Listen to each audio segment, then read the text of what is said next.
আজকে দুপুরে কী খেয়েছিলাম এটাই শেয়ার করব। আজকে দুপুরে ভাত নিয়েছিলাম, সাথে নিয়েছিলাম ঢেঁড়স ভাজি।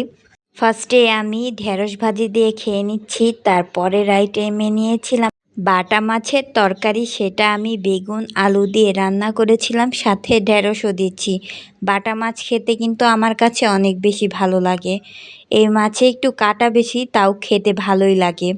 সাথে শসা লেবু নিয়েছিলাম। শসা লেবু দিয়ে চিপে ভাত কিন্তু অনেকগুলাই খাওয়া যায়।